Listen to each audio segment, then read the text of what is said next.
Hi there, my name's Andy and I work for the Pace Trust that works in Poole, Bournemouth and Christchurch doing RE lessons, lunchtime clubs and assemblies like this one. What is a group of birds called? It's a flock. What is a group of lions called? It's a pride. What is a group of dolphins called?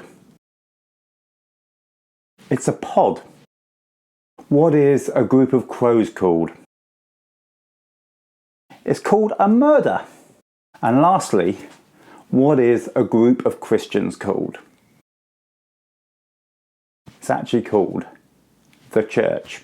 Now you might be thinking, no, a church is a building with stained glass windows and a cross on the top and a big tower. But actually the Bible says the church is the people. Church is just ordinary Christians who are following Jesus. And you don't have to have a huge number of them.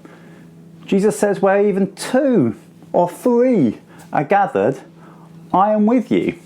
And sometimes churches, the people, use a building. But actually it's still the people.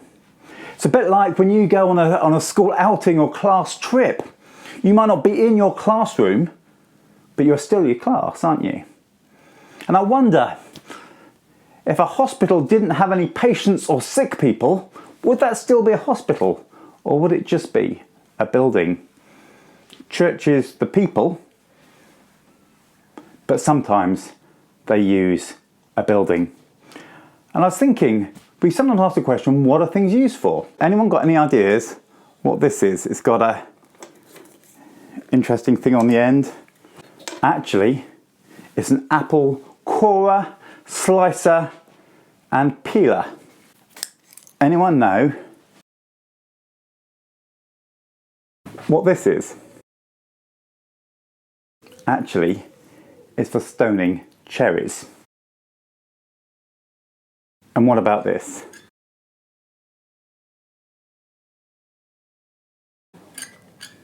It's actually for cutting your hard-boiled eggs. And lastly, church. What's church used for? Why does church exist? Now sometimes I do this talk to grown-ups at churches and I often get them to explore what church is using either Lego or Play-Doh. So there's a few ideas that people came up with. Somebody did this idea of making with Play-Doh a megaphone, a loudspeaker. The idea that we got a message that's really good to share with the world. If I came and I had a whole packet of sweets and I started to eat them all up, you'd say, Andy, you've got some great sweets there, great things should be shared.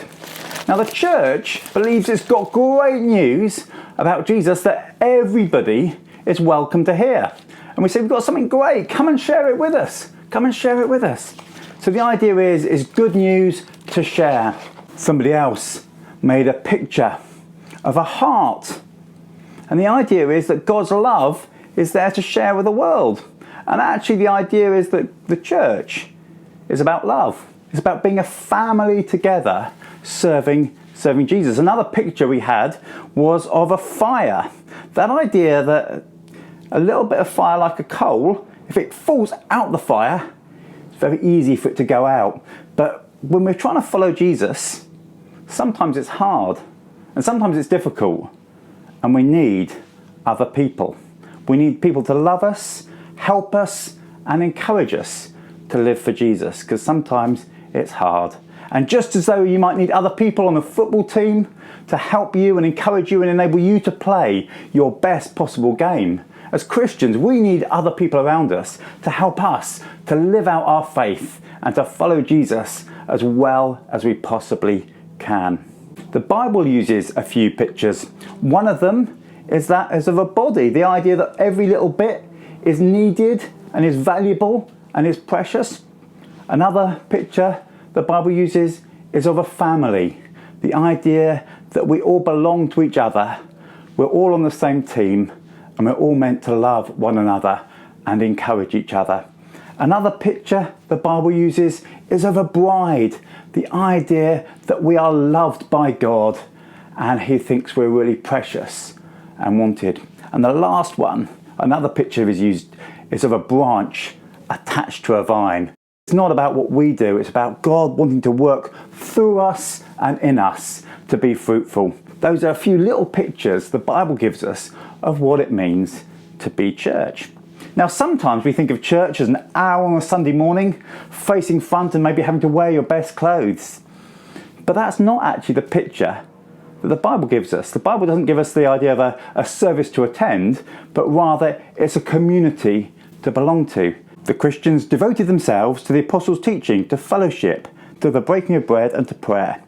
Everyone was filled with awe at the many wonders and signs that were performed by the apostles.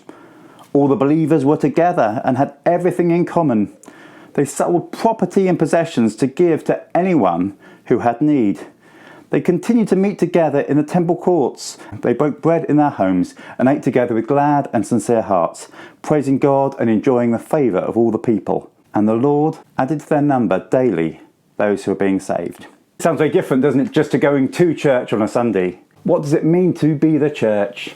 We often think we know what church is as a building or as a Sunday morning service, but actually the Bible teaches something very different about a radical community trying to live out, following God, to see his kingdom come on earth as it is in heaven. So should we just close with a prayer? Dear God, thank you that you call us to be part of your team. Thank you that we all need one another. Thank you that you love us. Thank you that we can be part of your community, living for you. Help us to live for you. Help us to encourage other people as they try and seek to live for you too. Thank you that you want us to be on your team. We don't have to do this on our own, but rather you put people alongside us to help us, to encourage us and to love us. Amen.